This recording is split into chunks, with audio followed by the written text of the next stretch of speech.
Rasanya enggak juga, tentu saja Akbar Faisal bukan tumbuhan ya, tapi dalam menghisap oksigen kan ya. Jadi nggak masuk juga loh. Halo teman-teman. Hai. Hai.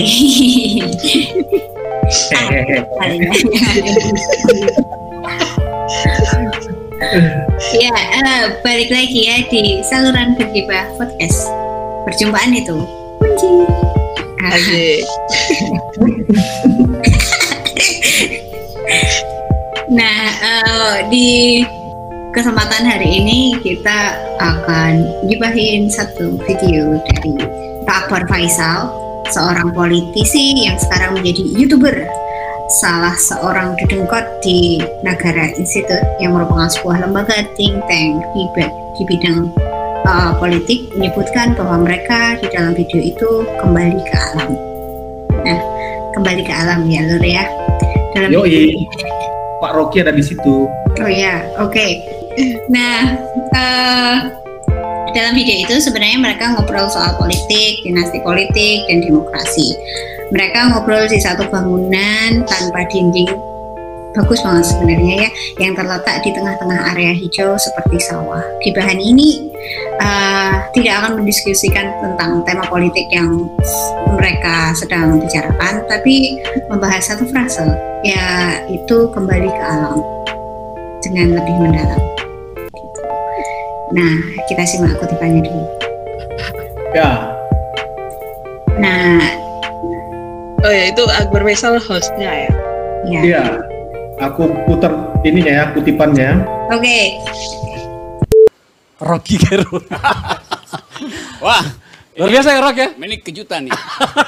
Dan saya diundang, saya nggak nyangka bahwa ada tempat seindah ini yang hanya setengah jam dari Bogor itu. Iya betul. Itu Pak Akbar bilang ini cawan gitu. Kalau saya naik gunung, lembah yang diapit oleh dua bukit itu namanya sadel. Kita sebut sadel, kayak sadel kuda. Iya. Kan ini kuda dari punggung dia turun ke lekukannya terus ekornya kan. Jadi cekukan ini namanya sadel gitu. Jadi kita bilang ini sadel rumah lembah itu. Nah, itu dari ada Pak Rocky kan. Oke. Nah, Pak Rocky itu kemudian disambung dong oleh Bapak Akbar Faisal. Aku putar lagi ya, di situ dia menyebut itu tadi, kembali ke alam itu. Tadi Rocky, gue nggak pernah nyangka lu datang itu pakai sepeda bro. Sepeda dan dia kami langsung turun ke sungai. Dan jalannya Tiba-tiba dia Rocky hilang, naik ke atas gunung di belakang sana gitu. Terus munculnya dari sana no, di antara sawah-sawah. Saya tentu saja senang kalau kemudian kita masih bisa kembali ke alam. Jadi hari ini judulnya kembali ke alam, tetapi kita akan berbicara tentang demokrasi. Seperti biasanya siapa Rocky Gerung? Nah, itu. Iya, judulnya kembali ke alam kata dia ya. Iya. Iya, apa maksud Pak Akbar Faisal ini ya? Kembali ke alam. Itu Nah, kita tanya. Harusnya ditanya dia. Ayo kita cari. Iya, atau kita bedah dulu, kita gibah dulu. Ayo kita gibah. Gitu. Ya. Apa sebenarnya itu gitu? Maksudnya kembali ke alam gitu. Nah, terus kalau dia kembali ke alam, sebelumnya dia kemana gitu kan? Orang kembali itu kan pulang kan ya, pulang. Kalau misalnya pulang kerja itu kembali ke rumah, atau pulang sekolah kembali ke rumah gitu. Pulang dari sawah, dari kebun kembali ke rumah, dari lapangan bola main apa kembali ke rumah kan gitu. Nah, Pak Akbar Faisal ini kembali ke alam itu dia apa ini sebelumnya kemana gitu loh. Apakah dia sebelumnya berada di luar alam? Tapi kalau dia di luar alam itu dia di mana posisinya gitu loh. Kalau dia memang berada di luar alam gitu. Terus kalau memang dia berada di luar alam itu yang di luar alam itu apa gitu loh. Terus alam itu sendiri apa gitu. Maksudnya itu kita bedah lah. Ya, kayaknya sepele kan ya. Maksudnya kita sering kan ditanya apa di buku-buku pelajaran dulu zaman sekolah SMP itu kan ada juga apa alam itu apa gitu kan ya. Tapi ketika sudah tua kita ngomong kembali ke alam. Itu kan sebenarnya menarik untuk dibedah gitu. Nah, kalau untuk mencari tahu sebenarnya apa sih pengertian dari alam itu, ya kan kita buka saja KBBI gitu, Kamus Besar Bahasa Indonesia. Itu ada beberapa di situ. Pertama itu alam adalah segala yang ada di langit dan di bumi, seperti bumi, bintang, kekuatan. Itu contoh penggunaannya adalah alam sekeliling. Nah, jadi yang ada di sekeliling kita itu alam gitu. Nah, itu dulu. Pegang dulu. Satu. Aku tes ya.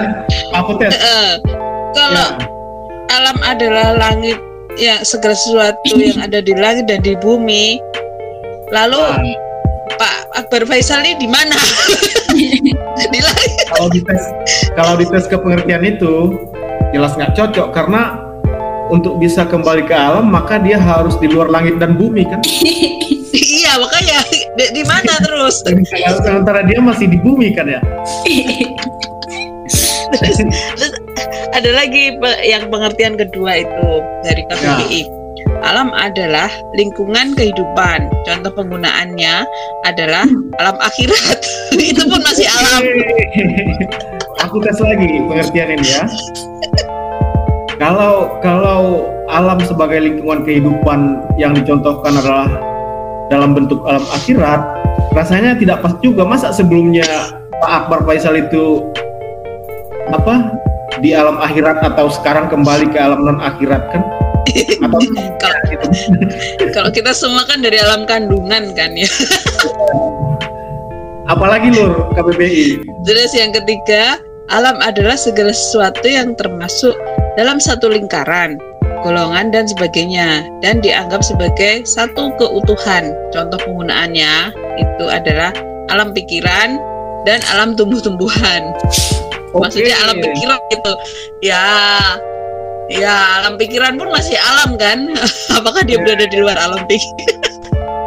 Aku tes lagi ya, alam pikiran dan alam tumbuh-tumbuhan. Apakah sebelumnya Akbar Faisal itu ada di luar alam pikiran dalam alam tumbuh-tumbuhan sehingga dia harus kembali?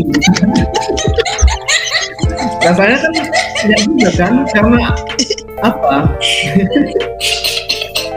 Aduh. Terus masih ada lagi Lur. Mas ya, karena kalau dia di alam pikiran kan nggak ada materialnya kan ya? Ya. Akbar Faisal itu kan orang, dia tuh ada materialnya, bisa dipegang. Jadi bagaimana dia bisa bolak-balik tuh dari alam kembali? Ya, kemudian yang alam tumbuhan, rasanya nggak juga. Tentu saja Akbar Faisal bukan tumbuhan ya, tapi dalam menghisap oksigen kan ya. Iya. Dia makan sayur, makan nasi, makan buah. Jadi bagaimana kita bisa bilang kalau dia ada di luar alam tumbuh-tumbuhan kan? Jadi nggak masuk juga Lur pengertian ketiga itu. Ya, ada gini yang keempat, tes lagi ya nanti. Alam adalah segala daya, gaya, kekuatan dan sebagainya yang menyebabkan terjadinya dan seakan-akan mengatur segala sesuatu yang ada di dunia ini.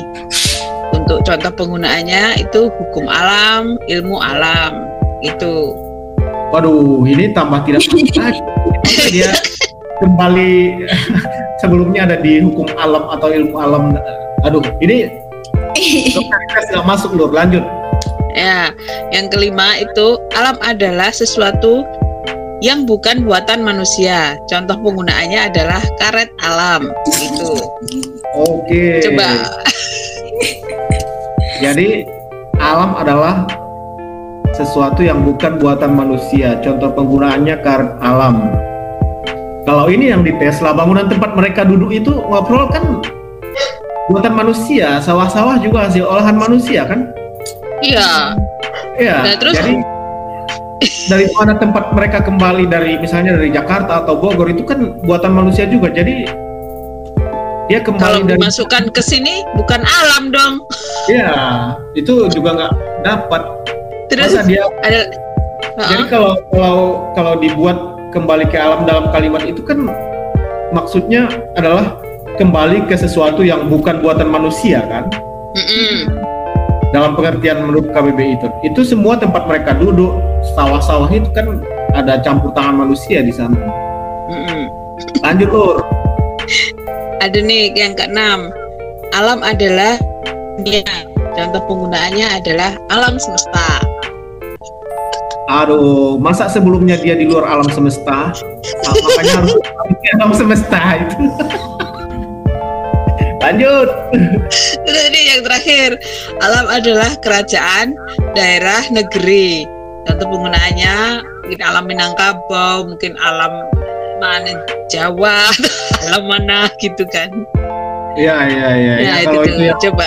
Kalau itu yang dipakai, harusnya dia bilang nama daerahnya kan. Dia tidak bilang kembali ke alam, tapi sebut saja kembali ke daerah Bogor, kampus X gitu, atau Bogor atau apa, begitu Ya. kan? Jadi tidak ada yang masuk dari berapa tadi KBBI yang kita, 7. dari 7 yang kita coba paskan itu tidak ada yang masuk Lur. Jadi gimana ini? Kita coba memahami Pak Akbar ini ya. Iya, gimana cara menjelaskan itu? Frase Iya. itu coba.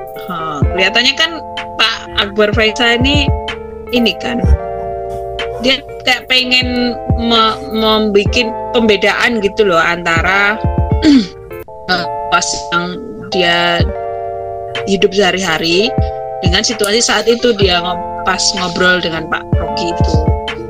Jadi sehari-hari dia mungkin di Jakarta kan ya, gedung-gedung itu.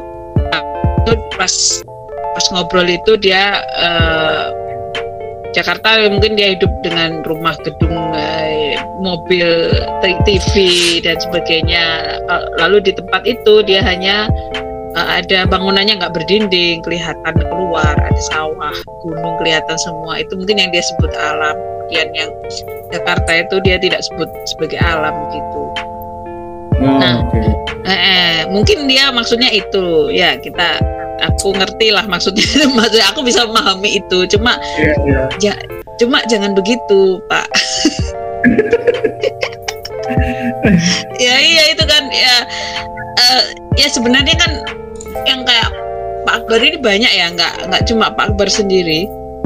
Ada banyak itu orang-orang ngomong itu, mungkin datangnya dari ini loh, dulu tuh ada frasa yang sangat terkenal itu back to nature. Itu banyak sekali dipakai ya, mulai dari aktivis sampai apa ya, produsen kosmetik itu pakai frasa itulah. Lihat di kemasan-kemasan apa, produsen kosmetik, produsen makanan itu pakai itu, sampai aktivis lingkungan pakai back to nature. Gitu.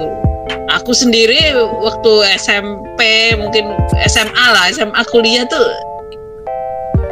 greget itu pakai back to nature, itu senang gitu.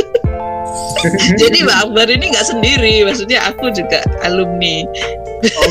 Alumni yang hore-hore back to nature itu. Cuma kan orang kan berpikirnya mempunyai ini ya, perkembangan ya, ada orang itu berproses.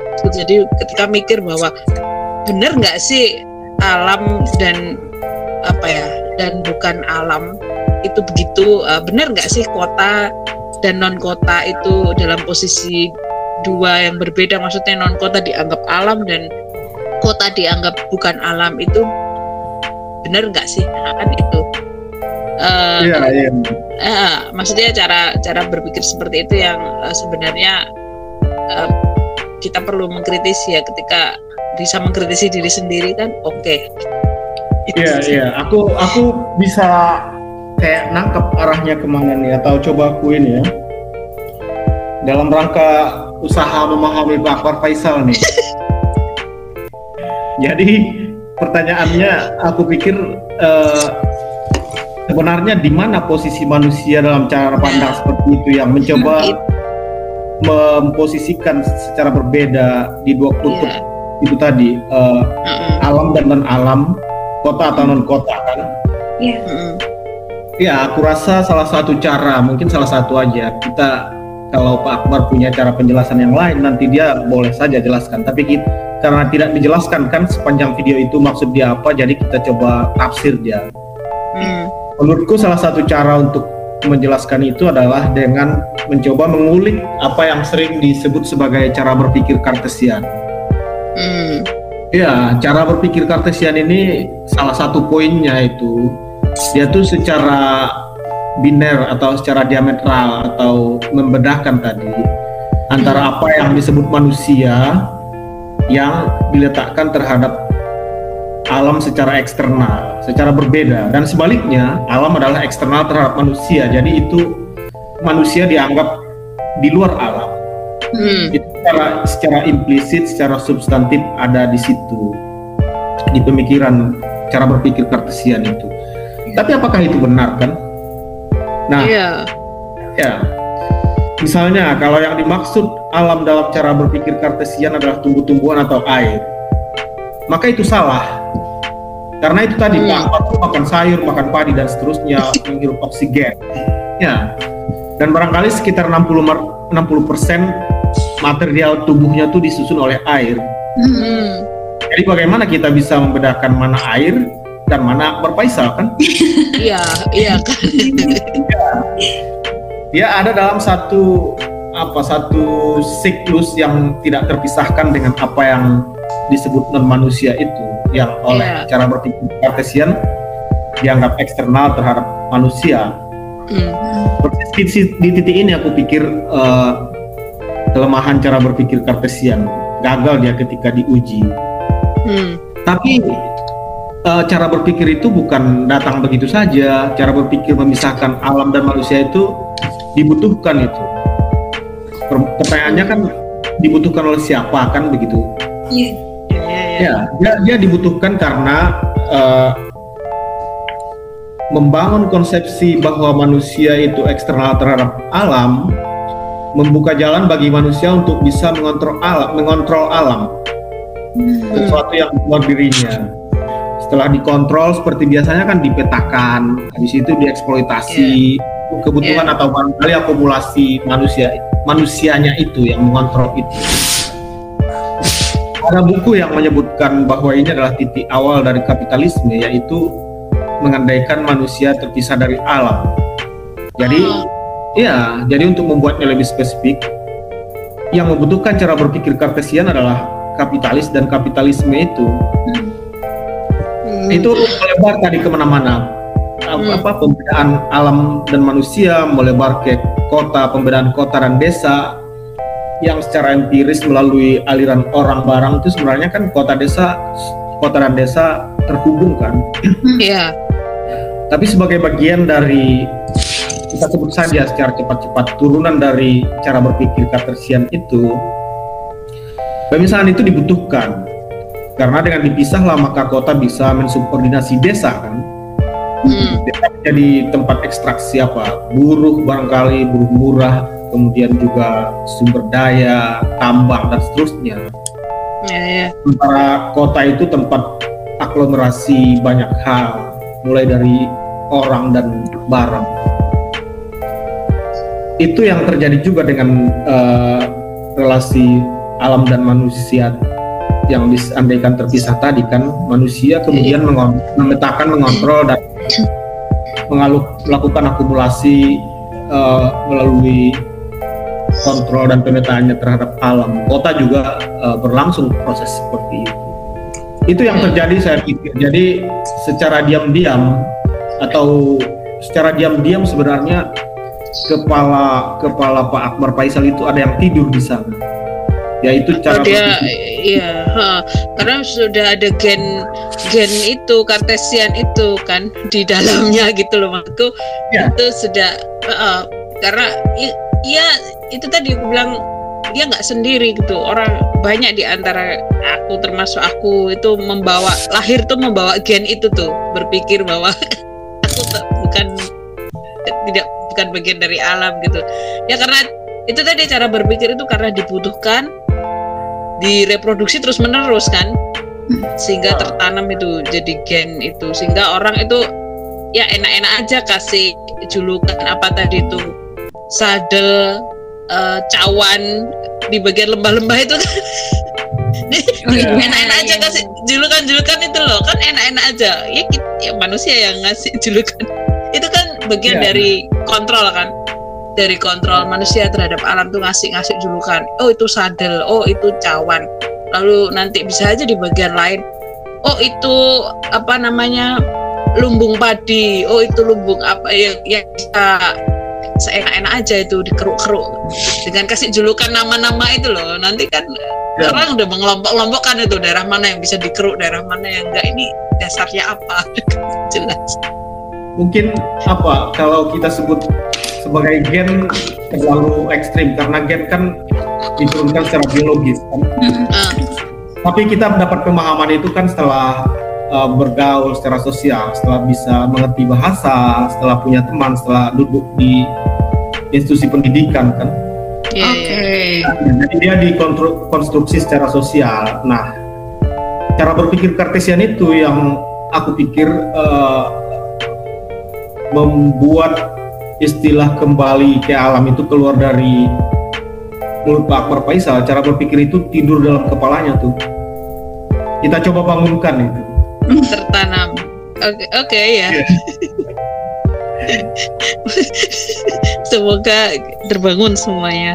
Iya. Ya kalau dia punya penjelasan kita terima lah. Iya, Ya. cuma kan dia ini kan, kenapa dia nggak jelaskan di sini kan memang Iya, dia iya. videonya nggak membahas itu, tapi Ya. menarik Pak Akbar dibahas di Gibah Iya. kami nih. Terima Iya. kasih Terima Pak kasih Akbar. Pak Akbar. Bye bye. Bye. Sampai jumpa.